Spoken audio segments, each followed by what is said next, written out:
¿Cómo les va? Buenas tardes. Aquí estamos comenzando otra emisión de Los Días Contados para cerrar esta semana de noviembre en la que ya estamos metiéndonos en el calor, a pesar de que falta, según el calendario, más de un mes para el cambio de estación, ¿no? Pero vamos a tener un fin de semana bastante cálido, por lo que decían los colegas del noticiero, y parece ser que de aquí en adelante lo que resta es el increyendo en la temperatura. La canícula, lo veo ahí a Víctor haciendo algunos ademanes, con un chaleco todavía. Muy bien, Víctor. Muy bien, que acá adentro está fresco, ¿verdad? ¿Sí? Sobre todo cuando viene Richardino, que es lo que más se parece a la cámara frigorífica. Yo fui a recorrer alguna vez el Swift y la verdad es que las cámaras son frescas, ¿no? Bueno, Richardino reclama ese tipo de ambientación para poder venir. Ustedes saben que cuando se llega ya al nivel de superestrella se le concede lo que pide, ¿no? Flores blancas en los camarines y todas esas cosas. Bueno, va a estar Leo, por supuesto. Va a estar también Oscar Bertone, que es un poco menos pretencioso, pero tiene lo suyo también, ¿no? Vamos a estar hablando, vamos a estar compartiendo la tertulia de aquí hasta el cierre del programa. Vamos a hablar de los temas más relevantes de la semana y vaya si hubo alguno que ha destacado que nos deja mucho margen para hablar, mucha tela para cortar, también espacio para especular, para intentar proyectar, para contextualizar situaciones que se van dando y que tienen relación con esto que se ha discutido, que es el tema de las reformas en la Argentina propuestas por el gobierno del presidente Macri, que ayer se reunió con los gobernadores de todas las provincias y donde no llegaron a ningún acuerdo. Algunos decían que era una primera presentación, un approach, medirse, intercambiar opiniones, escuchar lo que el gobierno nacional tenía para decir. Al presidente se lo veía bastante cansado, ¿no? Bajaba del avión hacía una hora nada más y se fue a reunir con los gobernadores. Y ahí hay de todos, ¿eh? Ahí estaba antes Uñaca, ahí está Vidal, ahí está Infran, se lo veía recién a Urtubey. Está Lifshitz también, aunque las cámaras han sido un poco más egoístas, digo las de Presidencia de la Nación, pero estaba también el gobernador de Santa Fe. Y fue uno de los más cautos, diría yo, y a la vez, creo yo, claros en cuanto a la definición en torno a lo que había sido este primer encuentro y que va a haber otro la semana que viene. Esto va a ser, por supuesto, tema de conversación con nuestros colegas inmediatamente cuando comencemos la tertulia, pero antes de meternos de lleno en ese tema, que es el del nivel nacional y en donde habrá que estar atento a lo que ocurra a partir de ya decisiones tomadas, como por ejemplo asignarle 20.000 millones al Fondo de Conurbano Bonaerense. María Eugenia Vidal va a recibir prácticamente un tercio del presupuesto de Santa Fe como extra adicional con el Fondo de Conurbano. Una historia vieja del conurbano, después la vamos a estar contando, que está relacionada con la interna Menem-Duhalde. Cuando Duhalde deja de ser el vice y Menem lo manda para que sea gobernador de Buenos Aires y asegurarse la reelección, lo pone a Rucauf de vicepresidente o de candidato, pero Duhalde le dice, mirá, yo si no hay plata para el conurbano no voy a la gobernación. Porque Duhalde además tenía la perspectiva de ser luego candidato a presidente, como lo fue y perdió, ¿no? Pero lo cierto es que ese fondo se habilita a partir de una decisión presidencial, cuando el 1 a 1, 650 millones de dólares era la plata realmente importante que se le asignaba extra a la provincia de Buenos Aires. Eso se quedó en 650 millones de pesos, que a la luz de los números, la inflación y lo que ha pasado, es poquísimo para la provincia de Buenos Aires. Con lo cual, es lógico el reclamo de María Eugenia Vidal, de cualquier gobernador de Buenos Aires, pero el incremento a 20.000 millones, si va en detrimento de los fondos de las otras provincias, es de financiar a los estados provinciales, entre ellos nosotros, a los que, entre otras cosas, no les pagan ni siquiera las deudas. Lo que le van a dar cada año extra a María Eugenia Vidal es la mitad de la deuda que exige la provincia de Santa Fe, que tiene el Estado Nacional, un poquito menos, de lo que exige al Estado Nacional, que ya tiene fallo de la Corte, ya está definitivamente saldada la discusión y lo que tienen que hacer es empezar a pagarle. No se habló de eso, por supuesto, no apareció en la conversación, hubo generalidades. Pero decía, este va a ser un tema sustancial porque a caballo de esto vienen todas las otras cuestiones vinculadas a la reforma laboral, impositiva y también previsional. Pero nos venimos a la provincia porque hay una situación que se va a definir en horas. Estamos exactamente a 30 días de la asunción de los que fueron electos en las elecciones de octubre para el Parlamento Nacional y para los consejos municipales. Con lo cual hay, además de lo que dijo el gobernador Lifshitz, un recambio para oxigenar el gabinete, salidas ya anticipadas, sabidas, previstas, que tendrán que provocar reemplazos en distintas áreas. Por ejemplo, al irse Emilio Jatón, del Senado de la provincia de Santa Fe, estuvo con nosotros esta semana conversando, al Consejo Municipal, el senador reemplazante es el actual ministro de Salud, de la provincia, con lo cual hay que cubrir el Ministerio de Salud a partir del 10 de diciembre.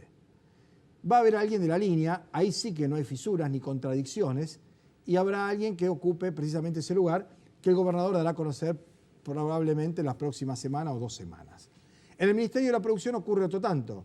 El que se va para asumir como diputado nacional es Luis Contigiani.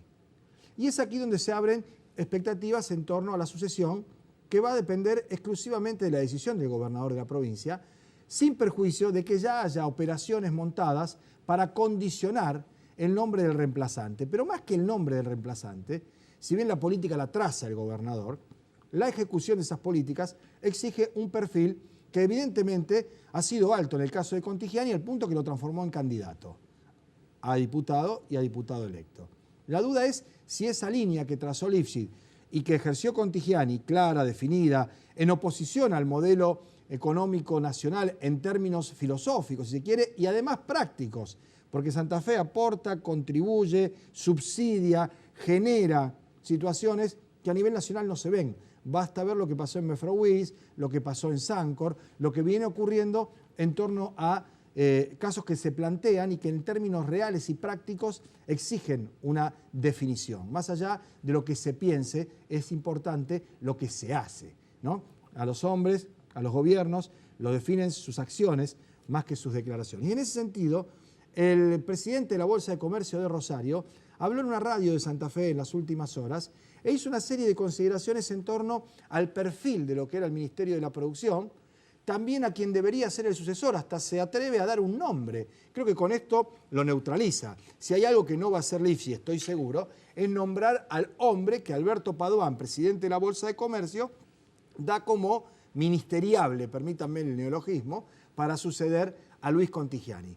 Pero para contextualizar, como decíamos antes, Padoan, hablando con estos colegas de la radio santafesina, hacía una suerte de celebración de la llegada al gobierno del presidente de la sociedad rural al Ministerio de Agroindustria. Estamos hablando del señor Echeverre, que está, entre otras cosas, con 17 causas judiciales encima, una de ellas por reducción a la servidumbre. ¿Qué quiere decir esto? Haber tenido un matrimonio de colonos en uno de sus campos, en una choza de lata, de chapas, sin agua potable, sin sanitarios. Eso está judicializado, ¿no? Nada más que 30 años o 35 lo estuvo en esas condiciones. Escuchemos la opinión de Padoan, este es el audio de la radio, y después nos metemos concretamente en el tema del Ministerio de la Producción y las pretensiones de este sector poderoso, por cierto, de la economía en la provincia de Santa Fe.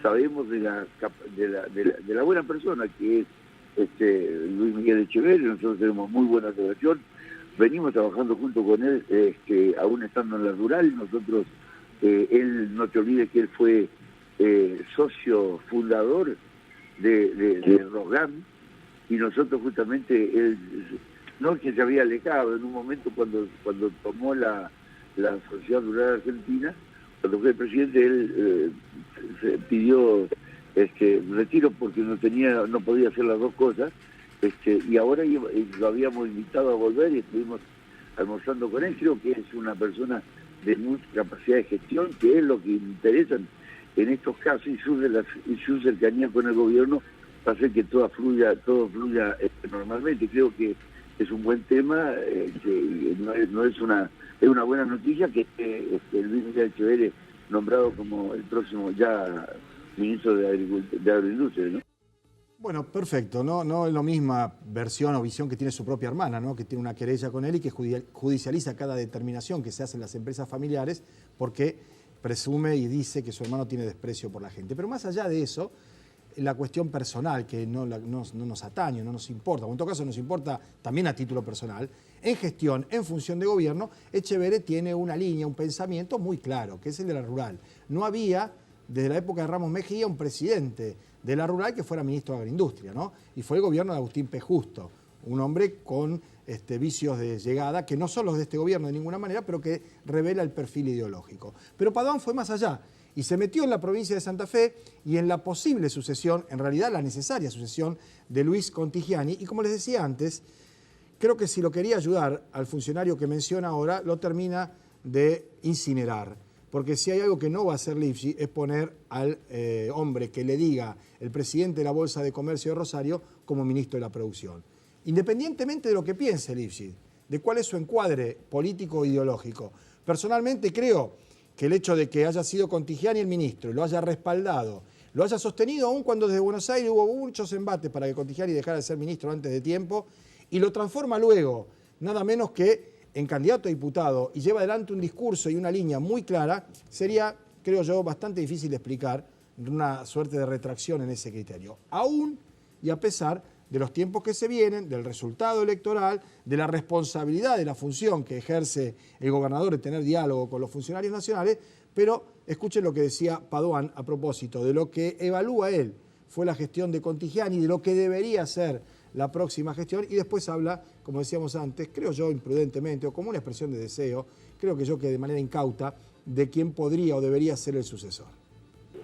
Creo que Contigiani no fue el mejor ministro de la producción que tuvo la provincia, fue una persona que le faltó fuerza, le faltó ganas de hacer cosas, y bueno, yo creo que esperemos que ahora se vuelva a que tenga un ministro de la producción que pueda avanzar un poco más rápidamente con todas las obras que tiene la provincia en la que está trabajando, ¿no?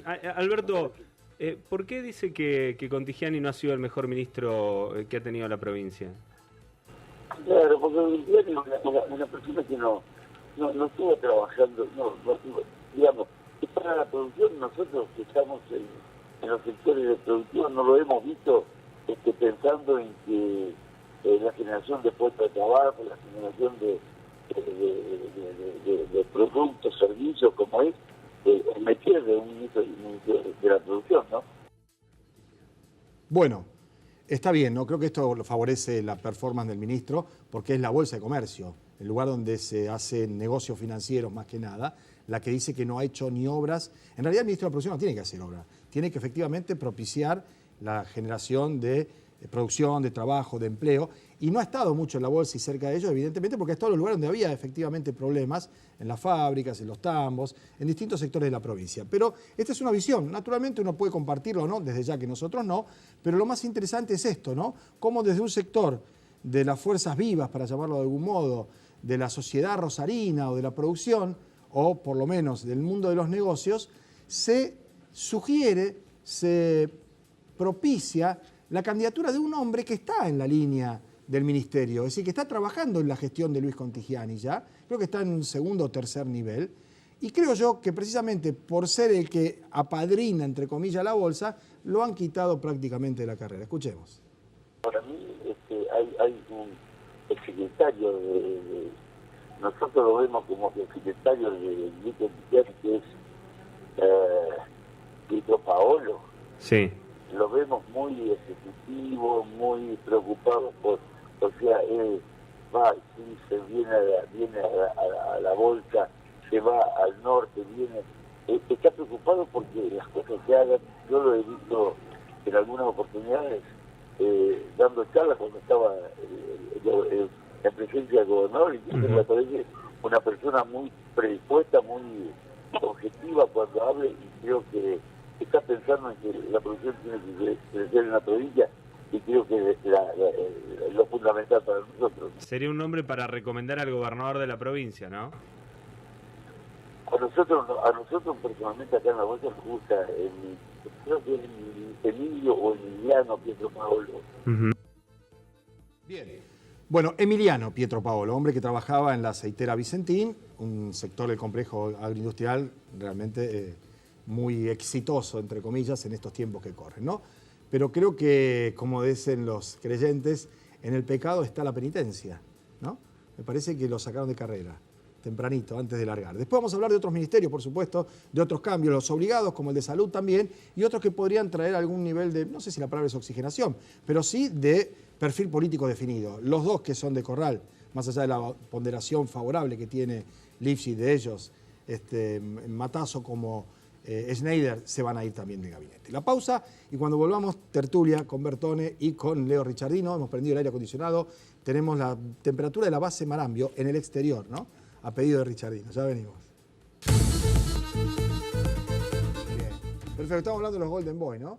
Era Fernando Collor de Melo, Carlos Salinas de Gortari, Carlos Saúl de acá, no era muy boy, pero era Golden, los tenían en ese grupo, ¿no? Alberto Fujimori, Carlos Andrés Sí, Pérez. bueno, pero es cuando vos decías los operadores como Martín Redrado, que estaban operando y tradeando la deuda externa de los países en la crisis peor, más espantosa que le tocó la época de Alfonsín, sobre todo, en Wall Street. Hubo mucho cerebro argentino en Wall Street contrairando sobre eso. Alfonsito también, ¿no? Sí, una empresa local que hoy es la mayor, la que más tributa en la provincia de Santa Fe. El máximo contribuyente. El máximo contribuyente de la provincia de Santa Fe, que antes era el dueño de este canal, que era en su momento, era uno de los dueños de este canal. Accionista, claro. Ahora no, ¿eh? No, ya sé. La que tiene puerto, algodonera, fue no. la primera que hizo bonos de deuda externa con una consultora trucha. Y en esta Es provincia. un antecedente de aquellas historias, ¿no? Sí. ¿En qué estábamos, Richardino? No, hay lo del grupo Glencore y Arzinc, Sí, ¿no? quería contar eso. Que efectivamente se llevaron la Un vasito plata. de trucho. Claro, que se llevaron la plata a un fondo offshore, a un paraíso fiscal, y era la única fábrica de zinc de la Argentina, ¿no? Sí, y avanzó, dijo que era una o dos más había en toda De América Latina, en toda América Latina. Digo, para ver las consecuencias directas de esto, o sea, cuando alguien agarra y se lleva plata afuera, que ya no es más con una valija, obviamente, interviene el banco, no sé por qué no se va por los bancos también, pero efectivamente tiene consecuencias en el mercado interno. Pero te quería contar otra cosa, que me hizo acordar el haitiano que está varado en el aeropuerto. Como la estación, ¿no? La terminal. Ayer lo vi la película. al haitiano, hoy lo vi en realidad aquí en Canal 5, esta mañana pasamos una nota con él, y en un momento dice, yo amo Argentina, soy argentina, estudio gratis acá en Ciencia Política. Y yo a mí me salió a decir, no diga más no nada. lo diga muy fuerte. No diga más nada. ¿Sabés lo que me acordé? Del proyecto de una diputada santafesina. Yo de la cheta de pedido de Nordelta. informe. Pedido de informe de una diputada santafesina ¿Sabés cuánto brasileño había en que medicina? acaba de ser reelecta. Gisela Scaglia, de Cambiemos. El proyecto decía, del año pasado, pregunta, ¿cuántos extranjeros estudian en la Universidad Argentina? ¿Qué materias estudian? ¿Pagan algún tipo de arancel? ¿Cuántos hombres, cuántas mujeres y de qué países? Ese es el proyecto, el pedido de informe. ¿Qué hay detrás de eso, Pablo? Yo te voy a decir algo más triste que eso. Yo creo que hoy, si vos haces una compusa, la mayoría de la gente diría que hay que echar a los extranjeros, si son negros antes todavía, hay que grabar la universidad, hay que arancelar y hay que limitarla. Este es el tiempo que vivimos, Richardino. Y dejar de tomar mate en la pileta. Eso claro, además, las bestias, ahí sí el perro que gritaba. Y frenar la dirección, porque esto Pablo, era más serio y entiendo. preocupante, ¿no? Esta mujer que decía tener un código estético y visual, maravilloso, salía con Jacobo Winograd. Ahí se le debe haber perdido el código. Bueno, yo leí un tuit muy importante. Decía, ¿sabés lo que decía Pablo? Decía, el problema es que los ricos hoy de la Argentina no han leído nada.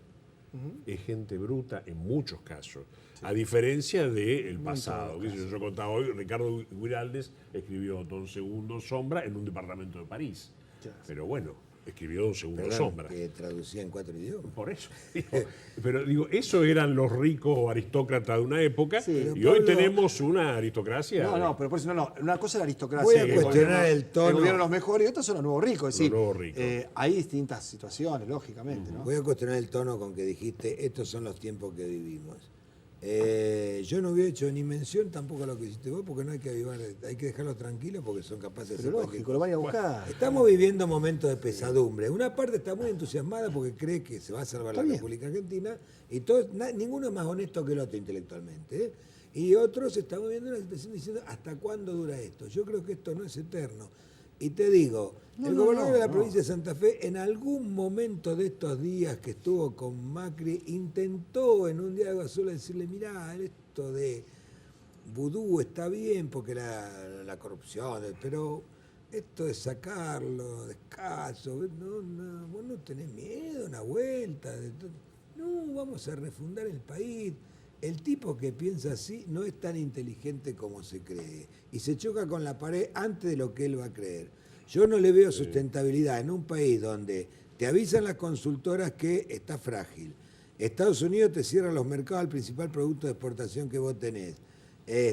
Y vos no tenés una política de abrirte a otros grupos y seguís creyendo que tu socio Estados Unidos Yo no creo, con 7% de déficit fiscal, que no tuvo Yo nunca creo, en yo su te voy a historia decir la Sí, pero República no es tan Argentina. rápido. Y me parece estamos que no sobre es la tan- hora, no es tan pero rápido. lo decía acá Daniel Vida, un economista que consultamos frecuentemente. Hay un momento que dice no te presto más, no te presto más, y ahí es donde se viene Sí. la noche, ¿no? ¿Está tan Ahora, lejos el no te prestó? No lo sé.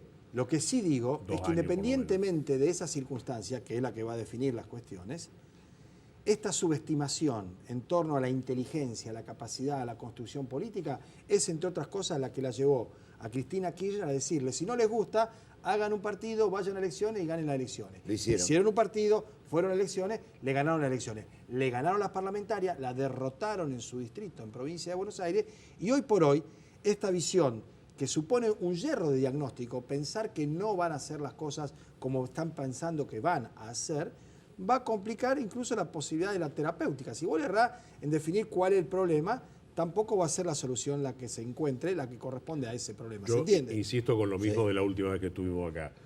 Hoy, la foto hoy es que el Macri está más cerca de la reelección, de que la oposición de ordenanza. Pero además de la reelección y la oposición es el cambio de paradigma del que estamos hablando. Vamos a pasarlo en limpio, Sí, y porque ya se cerramos. terminó el tiempo.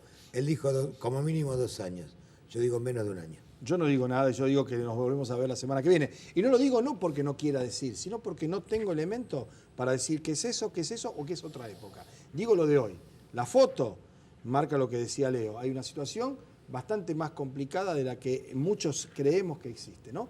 Así que vamos a seguir charlando. La idea es esa. Bien. Ahora hasta fin de noviembre. Ya después el año que viene, desde marzo. ¿eh?